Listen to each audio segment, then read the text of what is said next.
चलिए आइए अब देखते हैं हम हमारा 8th point which is centralisation and decentralisation. Centralisation का मतलब होता है कि पावर या अथॉरिटी का सोर्स एक होगा, सेंटर में होगा पावर, एक जगह पावर होगा और सारा जो फ्लो ऑफ कमांड है वो एक सोर्स से आएगा, परमिशन एक सोर्स से आएगी।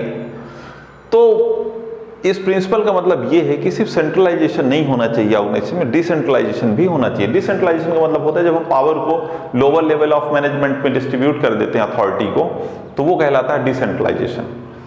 पंचायत एक इसका अच्छा एग्जाम्पल है। आप पंचायत को देखिए, ग्राम पंचायत जो हमारे देश में है, तो वो एक डिसेंट्रलाइजेशन का अच्छा एग्जाम्पल है कि सिर्फ यहाँ पे सेंट्रल गवर्नमेंट काम नहीं कर रही, स्टेट गवर्नमेंट काम नहीं करी, बल्कि पावर को विलेज लेवल तक, पंचायत लेवल तक डिस्ट्रीब्यूट किया गया है। क्यों किया गया है? ताकि जो लोकल लेवल के इश्यूज हैं वो वहाँ पे रिजॉल्व किए जा सकें। इसलिए उतना पावर जो है पंचायत को भी दिया गया है कि वो अपने लेवल का जो वर्क है उसको परफॉर्म कर सकें। ये जो नेक्स्ट हमारा प्रिंसिपल है, देखिए स्केलर चेन का। स्केलर चेन का मतलब होता है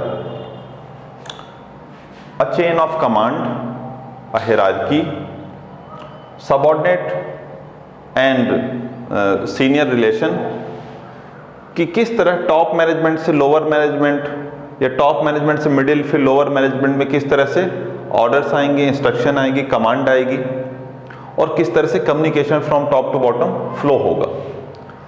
आप देखिए स्केलर चेन जो है वो बहुत इंपॉर्टेंट है अगर हमको यूनिटी ऑफ कमांड अप्लाई करना है या इंप्लीमेंट करना है किसी ऑर्गेनाइजेशन में। यूनिटी ऑफ कमांड का मतलब होता है order should come from one boss. तो ये जो स्केलर चेन है वो वही चीज मेंटेन करने की कोशिश कर रहा है ताकि यूनिटी ऑफ कमांड आए, ऑर्डर या इंस्ट्रक्शन एक ही बॉस से आए, कोई कंफ्यूजन नहीं होना चाहिए कि किसका ऑर्डर फॉलो करें किसका नहीं करें। तो इसलिए स्केलर चेन एक तरह से आप कैसे एक हायरार्की मेंटेन करता है, एक सबऑर्डिनेट और सीनियर के रिलेशन को मेंटेन करता है। तो इस तरह से आप देखिए स्केलर चेन का एक ही डायग्राम है। यहाँ पे ये जो ए है ये आप इसको टॉप मैनेजमेंट कह सकते हैं, या ये इन सब से ऊपर का एम्प्लॉय है आप इसको कह सकते हैं, या यहाँ पे हम इसको टॉप मैनेजमेंट ले लेते हैं, टॉप मैनेजमेंट है। और ये आप देख सकते हैं ये अलग अलग डिपार्टमेंट्स हैं। ए के अंडर में बी काम करता है, बी के अंडर में सी वर्क कर रहा है, सी के अंडर में डी वर्क कर रहा है, डी के अंडर में ई वर्क कर रहा है। ए जो भी इंस्ट्रक्शन देगा वो पहले बी को देगा, बी वही सी को पास ऑन करेगा, सी डी को करेगा और डी ई को पास ऑन करेगा। सेम यहाँ पे भी है, ए इंस्ट्रक्शन एफ को देगा, एफ इंस्ट्रक्शन जी को देगा, जी इंस्ट्रक्शन एच को देगा, एच इंस्ट्रक्शन आई को देगा। तो इस तरह से एक हायरार्की मेंटेन होगी, एक चेन ऑफ कमांड मेंटेन होगी और एक ही बॉस से इंस्ट्रक्शन, ए को इंस्ट्रक्शन सिर्फ, बी को इंस्ट्रक्शन सिर्फ ए से मिलेगा, सी को इंस्ट्रक्शन सिर्फ बी से मिलेगा और डी को इंस्ट्रक्शन सिर्फ सी से मिलेगा और इसी तरह सेम यहाँ भी ऐसे ही फॉलो होगा। तो सिर्फ एक बॉस से यूनिटी ऑफ कमांड यहाँ पे देखिए फॉलो हो रहा है, मेंटेन हो रहा है by following scalar chain. Scalar chain एक तरह से एक हायरार्की मेंटेन कर रहा है, एक सिस्टम मेंटेन कर रहा है ऑर्गेनाइजेशन में। और ये जरूरी भी आप देखिए, क्योंकि अगर कोई भी किसी को इंस्ट्रक्शन देगा तो उससे क्या कंफ्यूजन क्रिएट होता है और फिर कोई ऑर्डर फॉलो करे नहीं करे उसमें भी इशू आता है। इसमें एक फ्लो मेंटेन रहता है इंस्ट्रक्शन और कमांड का, कम्युनिकेशन का, और कोई कंफ्यूजन नहीं रहता, वर्क कंफ्यूजन नहीं रहता इसमें। अच्छा, अब इसमें आप देखिएगा इस तरह से कम्युनिकेशन फ्लो हो रहा है, ए से ई तक और ए से आई तक कम्युनिकेशन फ्लो हो रहा है। हो सकता है ये प्रोडक्शन डिपार्टमेंट हो सकता है ये फाइनेंस डिपार्टमेंट हो, अलग अलग डिपार्टमेंट हो सकते हैं। इनके सामने जो ये एम्प्लॉय हैं ये इक्वल रैंक के हैं, ये सेम लेवल के एम्प्लॉय होते हैं। बी और एफ सेम एम्प्लॉय हैं, सी और जी सेम लेवल के एम्प्लॉय हैं, डी और एच सेम लेवल के एम्प्लॉय हैं, ई और आई भी सेम लेवल कैटेगरी या डिजिग्नेशन के एम्प्लॉय हैं। अब मान लीजिए कभी ऐसा होता है कि ई को कोई मैसेज या कोई कम्युनिकेशन ए तक करना है, पहुंचाना है, तो ई डायरेक्ट ए से नहीं मिल सकता है। ए वो मैसेज पास ऑन करेगा डी को, डी पास ऑन करेगा सी को और सी फिर बी को, और बी से वो फाइनली मैसेज पहुंचेगा ए के पास। और ऐसे ही यहां से होगा, अगर ए को कोई चीज यहां तक लानी है तो ए भी पहले बी को पास ऑन करता है, बी सी को, सी डी को और डी ई को, और सेम यहां भी होगा, दूसरे डिपार्टमेंट में वैसा ही होगा। तो इस तरह से आप देख सकते हैं एक फ्लो ऑफ कमांड है, एक सिस्टम मेंटेन है और वो प्रॉपर चैनल के थ्रू ही पूरा कम्युनिकेशन होगा, इंस्ट्रक्शन जाएगा, कमांड जाएगा, उस चेन को कोई ब्रेक नहीं करेगा। लेकिन इसमें एक इशू ये था इस सिस्टम में कि कई बार अगर हो सकता है डी फोरमैन है किसी फैक्ट्री का, इसको हमने फाइनेंस डिपार्टमेंट लिया, चलिए फाइनेंस डिपार्टमेंट में ये कोई फोरमैन के कैटेगरी का कोई एम्प्लॉय है और यहाँ पे प्रोडक्शन डिपार्टमेंट में एच जो है वो फोरमैन है, दोनों सिमिलर कैटेगरी के एम्प्लॉय। अब अगर इनको कोई मैसेज आपस में पास ऑन करना है एक दूसरे को, क्योंकि हो सकता है अगर ये स्केलर चेन को फॉलो करेंगे तो बहुत लेट हो जाएगा, बहुत टाइम लगेगा, डिले होगा नेसेसरी, इनको कोई नेसेसरी या कोई अर्जेंट कम्युनिकेशन एक दूसरे का पास ऑन करना है, तो उसके लिए इन्होंने एक गैंग प्लैंक का सिस्टम दिया।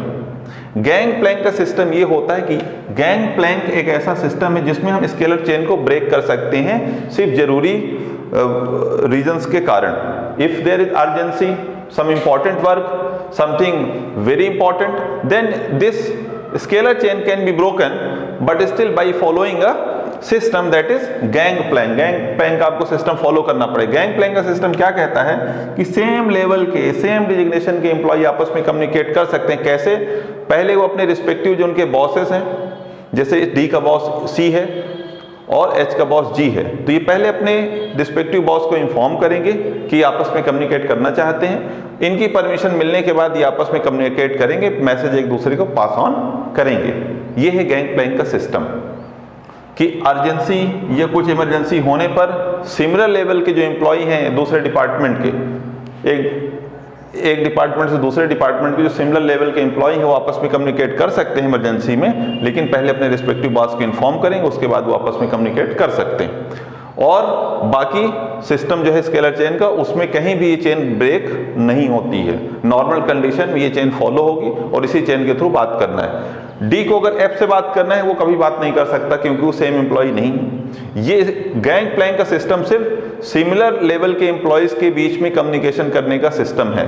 अगर एक ही डिजिग्नेशन के अलग अलग डिपार्टमेंट को एम्प्लॉय हैं तो अपने रिस्पेक्टिव बॉस को इन्फॉर्म करके कम्युनिकेट कर सकते हैं, लेकिन अगर वो सिमिलर रैंक या सिमिलर डिजिग्नेशन के नहीं है तो आपस में कम्युनिकेट नहीं कर सकते, चाहे वो गैंग प्लैंक का सिस्टम ही क्यों ना हो।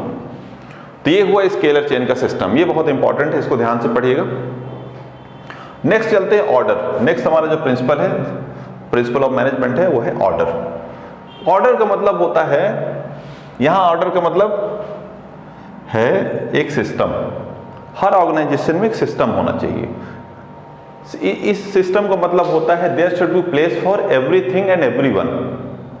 चाहे वो मशीन हो, मटेरियल हो, उसके लिए प्रॉपर प्लेस होनी चाहिए, और चाहे वो ह्यूमन बीइंग हो या एम्प्लॉय हो, उसके लिए एक प्लेस होनी चाहिए। There should be place for everyone and everything and everyone should be in its place.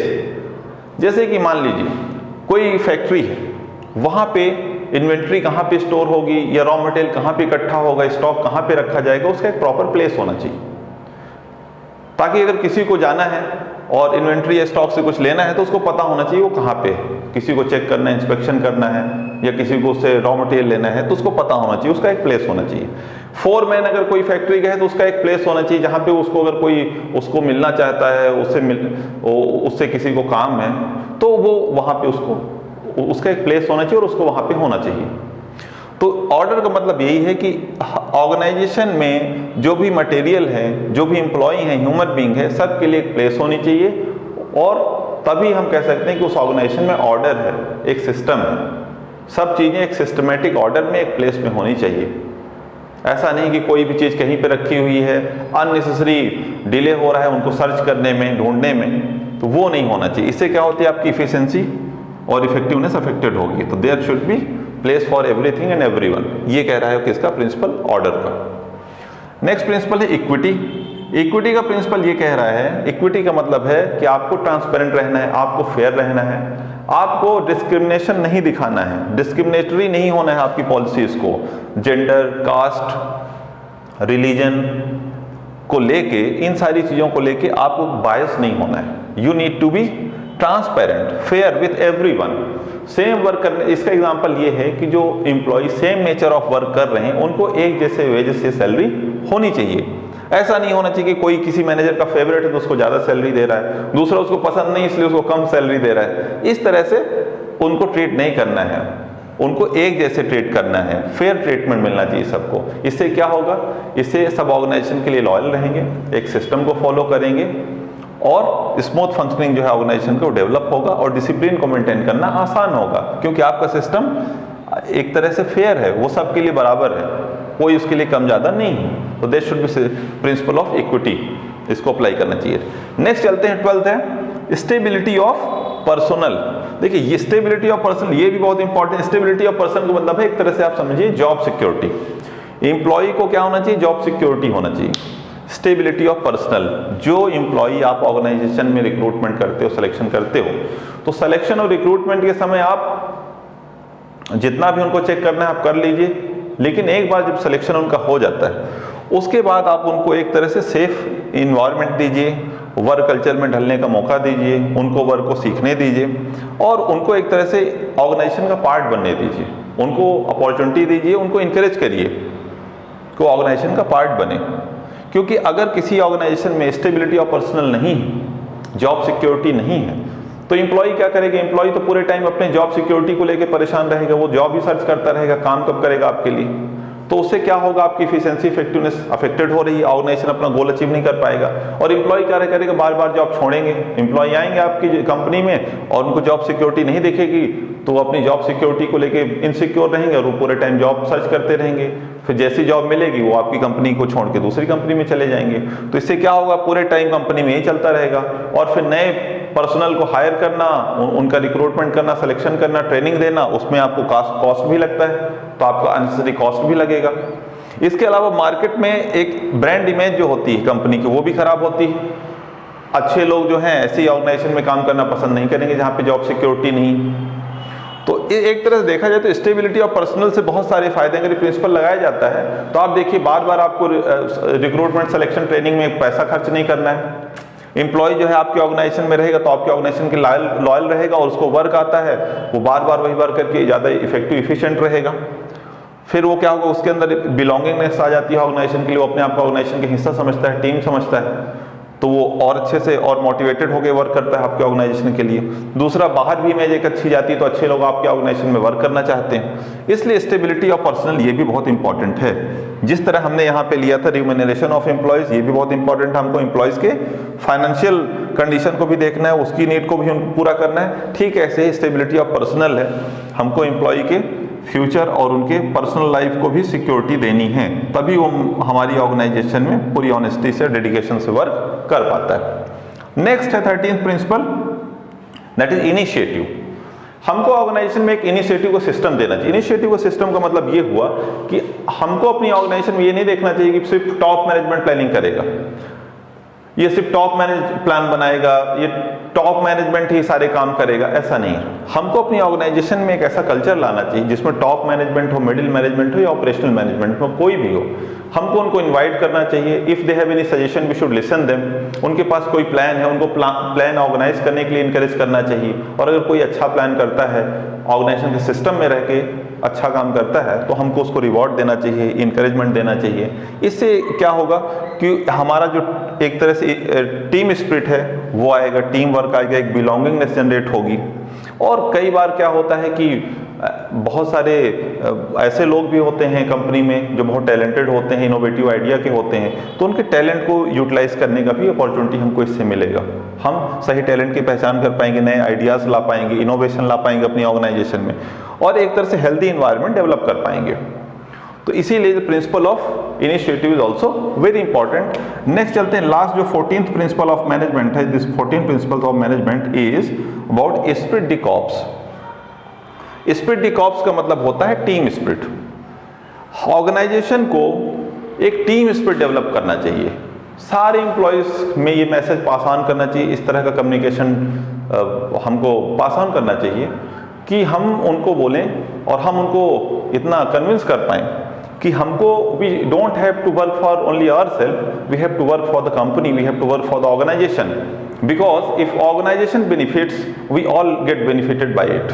वो कैसे आएगा? वो आएगा अगर मान लीजिए अलग अलग टीम है ऑर्गेनाइजेशन में और सारे लोग मिलकर ऑर्गेनाइजेशन गोल को अचीव कर रहे हैं, कोई इंडिविजुअल अगर उसको अचीव नहीं भी कर पाता है तो उस पर ध्यान देने की बजाय लोग क्या करें कि हम ऑर्गेनाइजेशन के ऑब्जेक्टिव को पूरा करते हैं। अगर हमारा इंडिविजुअल ऑब्जेक्टिव नहीं पूरा होता तो भी कोई बात नहीं, हम ऑर्गेनाइजेशन के ऑब्जेक्टिव के लिए पूरा वर्क करेंगे। तो ये अगर एक दूसरे में ये मैसेज आएगी, स्पिरिट डेवलप होती है, तो बाकी लोग भी इसको फॉलो करते हैं और एक तरह से टीम वर्क का एक इन्वायरमेंट क्रिएट होता है ऑर्गेनाइजेशन में, क्योंकि टीम हमेशा इंडिविजुअल से ज़्यादा होती है और अगर किसी ऑर्गेनाइजेशन में ग्रो करना है लॉन्ग टर्म में तो उसको उसकी टीम को काम करना बहुत ज़रूरी है। तो ये 14th प्रिंसिपल है, spirit de corps, team spirit या टीम वर्क भी फॉलो करना। तो इस तरह से होगा 14th प्रिंसिपल हमारा spirit de corps, team spirit, organisation को टीम स्पिरिट डेवलप करना चाहिए, इंडिविजुअल ऑब्जेक्टिव्स के लिए ध्यान न दे के सारे लोग ऑर्गेनाइजेशनल ऑब्जेक्टिव के लिए काम करें, वर्क करें और उनमें एक टीम स्पिरिट आए। तो इस तरह से हमारे 14 प्रिंसिपल्स ऑफ मैनेजमेंट जो कि हेनरी फ्योल के प्रिंसिपल ऑफ मैनेजमेंट है कंप्लीट होते हैं। आप इसको स्टडी करिए और जो आपकी बुक में केस स्टडी थी उनको भी सॉल्व करिए। Thank you.